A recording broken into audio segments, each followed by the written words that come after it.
I want you to imagine the perfect Saturday morning. You wake up in a king-sized bed. The room is silent. The air conditioning is humming a soft, steady white noise. You walk to the window and pull back the curtains.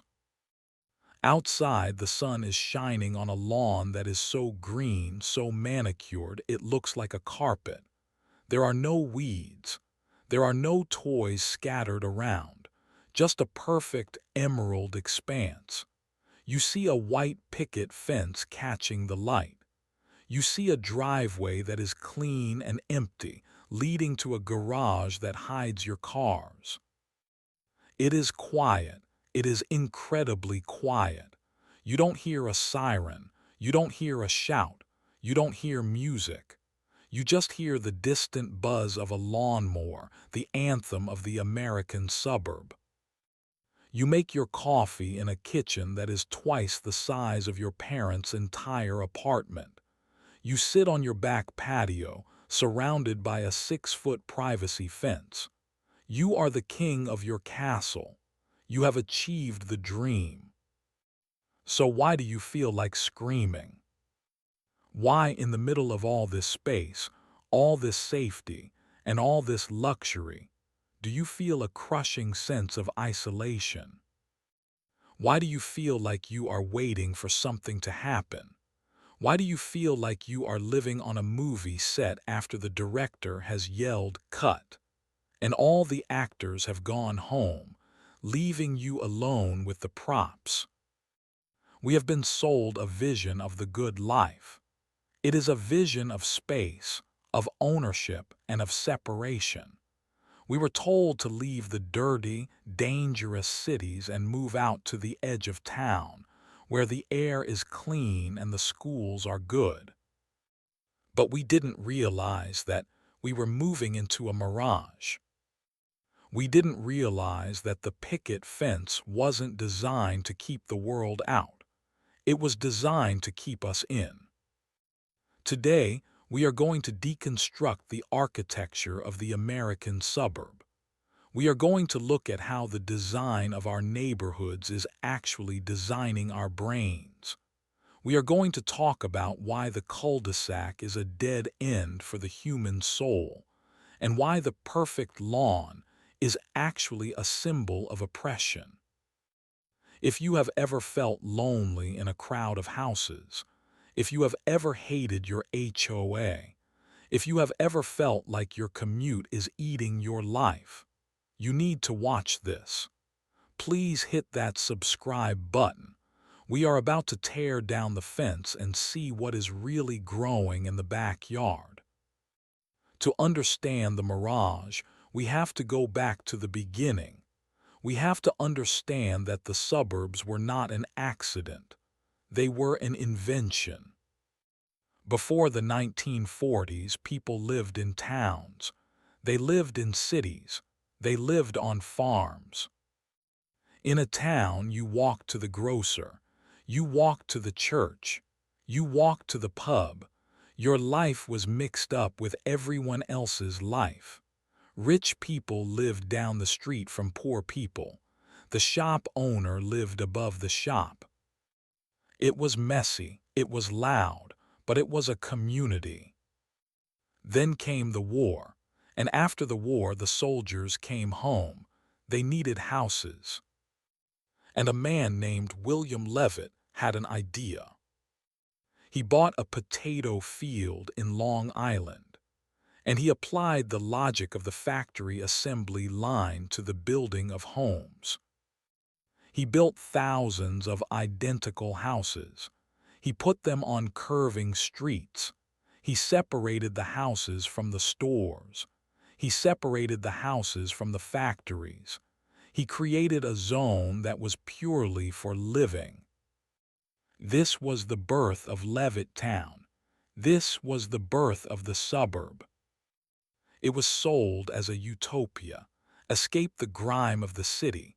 Own your own land. Be the lord of your own manor. But there was a catch. To make this work, you needed a car. The suburb is the first human habitat in history that is built for machines, not for people. Look at your neighborhood today. Look at the street. How wide is it?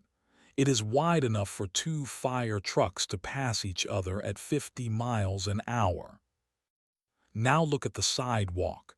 Is there one? If there is, it is narrow. It is an afterthought. And where does it go? It goes nowhere. It loops around the subdivision and dumps you back at your own house. You cannot walk to buy a gallon of milk. You cannot walk to a coffee shop. You cannot walk to work. If you try to walk to the store, you are taking your life in your hands. You have to cross 6-lane highways. You have to walk through parking lots that are hotter than the surface of the sun. This creates the asterisk bubble effect, asterisk asterisk. You leave your air-conditioned house. You get into your air-conditioned car. You drive to your air-conditioned office. You drive to the air-conditioned supermarket. You drive back to your air-conditioned house. You never touch the ground. You never interact with a stranger unless it is a transaction. You are floating in a bubble of privacy. And privacy, when taken to the extreme, becomes asterisk solitary confinement asterisk asterisk. Let's talk about the symbol of this confinement, the garage door asterisk asterisk. In the old days, houses had front porches. People sat on them in the evenings. They watched the street. They waved at neighbors. They talked. Hey, Bob, how's the garden? Hey, Mary, how's the baby? The porch was a social bridge. It connected the private home to the public street. But in the modern suburb, the porch is gone, or it is just a tiny decoration. The dominant feature of the house is the garage, the snout house. The garage door is the mouth of the house, and it is usually closed. You drive home, you hit the button, the mouth opens, you drive in, the mouth closes. You have entered the fortress without a single human interaction. You might live next door to someone for 10 years and never know their last name. You might know what kind of car they drive, but you don't know if they are happy. You don't know if they are grieving. We have traded community for curb appeal.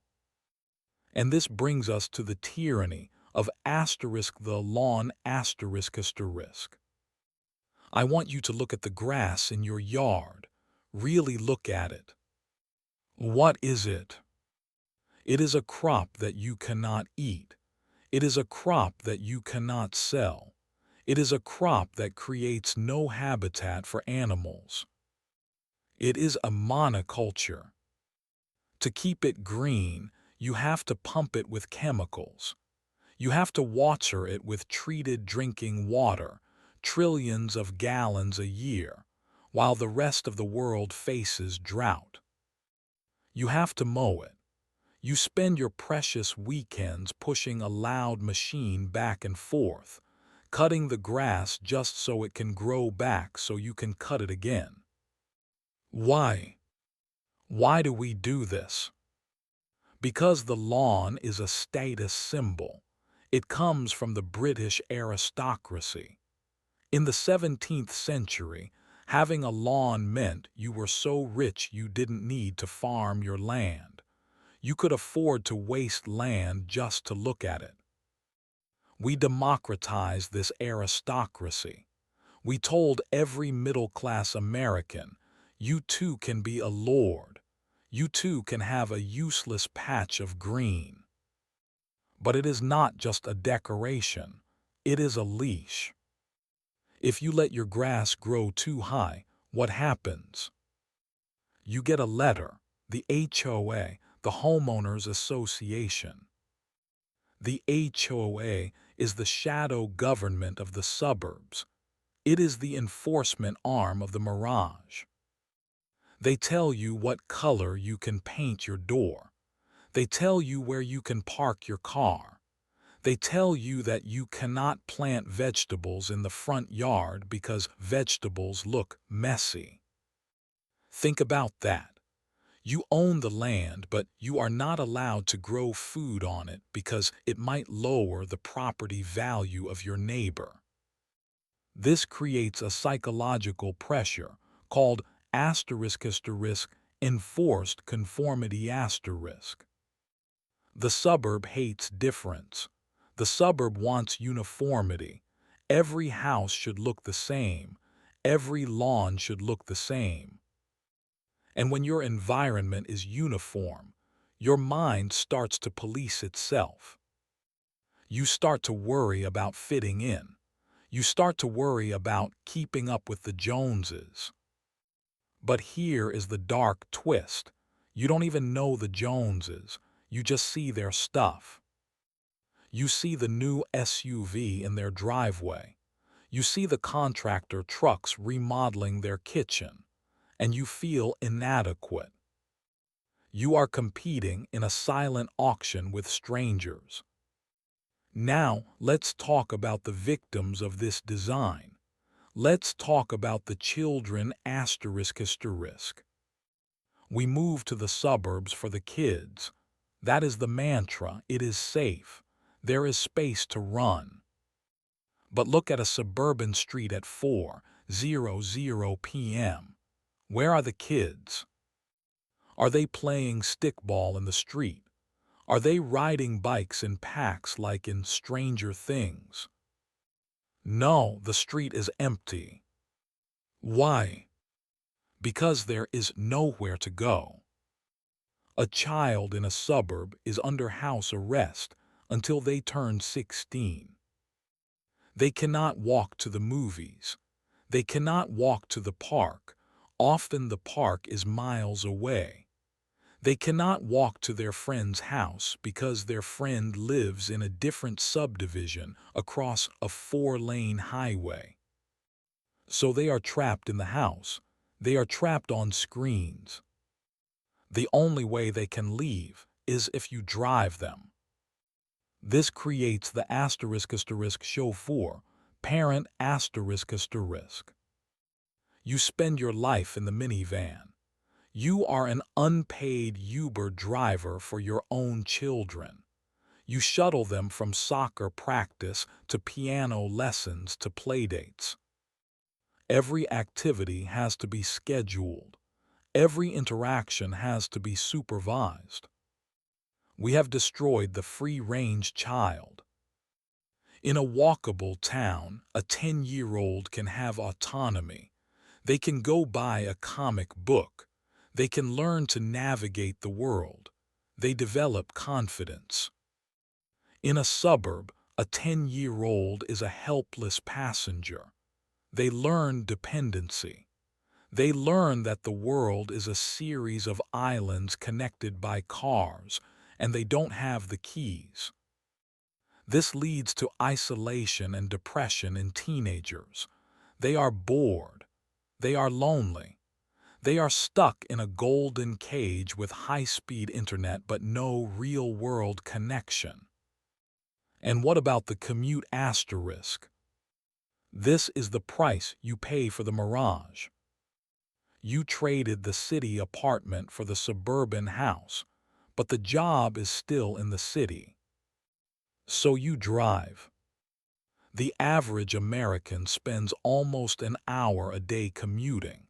That is 250 hours a year. That is 6 weeks of work. You are spending 6 weeks of your life every year sitting in a metal box, staring at the bumper of a Ford F-150, inhaling exhaust fumes, watching your blood pressure rise.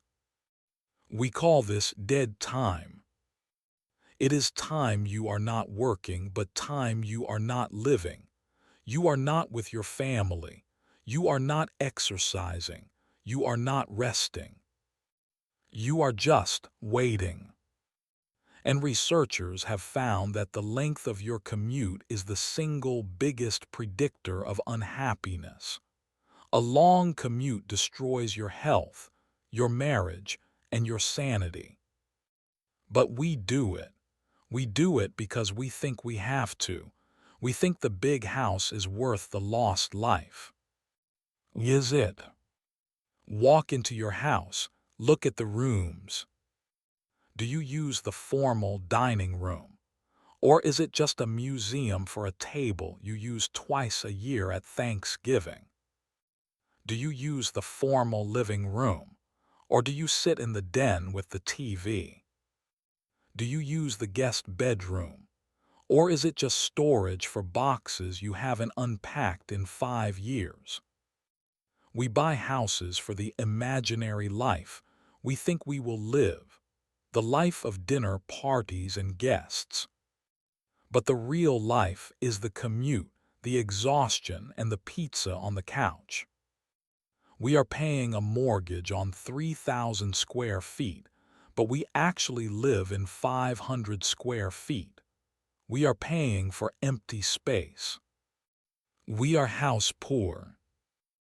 All our money goes into the walls, the roof, the taxes, and the heating of a giant box.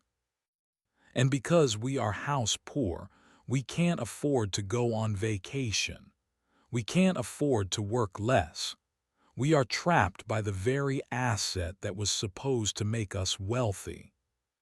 This is the *** suburban trap ***. It is a financial trap, a time trap, and a social trap. So what happens when the mirage fades? We are seeing it happen right now. The suburbs are changing. The kids who grew up in these cul-de-sacs, they are fleeing. The millennials and Gen Z don't want the lawn. They don't want the commute. They saw their parents stressed out and lonely and they said, "No thanks." They are moving back to the cities, or they are moving to walkable towns. They want the third place. Sociologists talk about the first place, home, and the second place, work. The third place is the coffee shop, the park, the library, the pub. The place where you go to just be ***. The place where community happens. The suburb killed the third place. It replaced it with the mall. But the mall is dying. The mall was a fake town square. It was a commercial space, not a civic space. Now we are seeing a craving for the real thing. We are seeing the rise of new urbanism. Architects are trying to retrofit the suburbs. They are trying to build town centers in the middle of the sprawl. They are trying to build bike paths. They are trying to bring the porch back. But it is hard. The concrete is poured. The highways are built.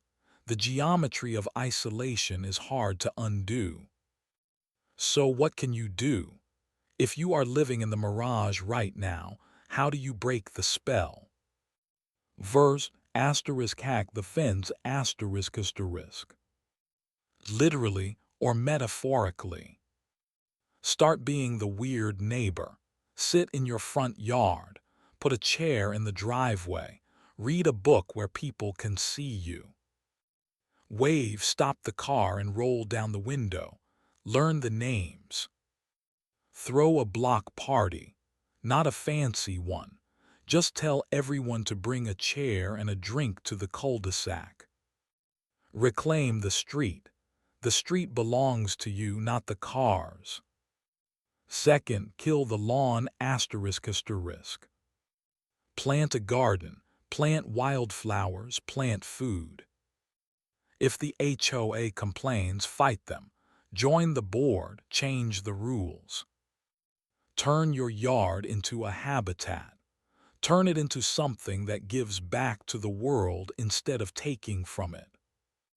Third, question the space ***. Do you need the big house, really? Or would you be happier in a smaller house, closer to town, where you could walk to get a taco? Would you be happier with one car instead of two? Would you be happier with a smaller mortgage and more freedom? The American dream is evolving. It is shifting from quantity to quality. It is shifting from independence to interdependence. The mirage told us that we could be happy alone. It lied. We need each other. We need the noise. We need the mess. We need the collision of human lives. The picket fence is a symbol of a time that has passed. It is a symbol of fear. Fear of the world, fear of the other. But the world is not something to be fenced out. The world is something to be invited in. I want you to try something today. Walk out your front door, walk to the end of your driveway, and just stand there. Look at the houses, look at the windows. Realize that behind every one of those closed blinds, there is a person just like you, a person who is probably lonely, a person who is probably waiting for connection. Be the one to break the silence. Be the one to open the garage door and leave it open. The suburbs don't have to be a prison. They can be a neighborhood. But a neighborhood isn't built of wood and brick. It is built of hellos and handshakes. It is built by you. Don't let the silence win. If this look behind the curtain of suburbia resonated with you, if it made you look at your lawn a little differently, please hit that like button. It helps us find other people who are ready to wake up from the mirage. And share this with your neighbor, seriously. Send it to them, break the ice. Hit subscribe. We are going to keep exploring the way our environment shapes our lives and how we can shape it back. Let me know in the comments, do you know your neighbors? And if you could change one thing about your neighborhood, what would it be? I'll see you on the porch.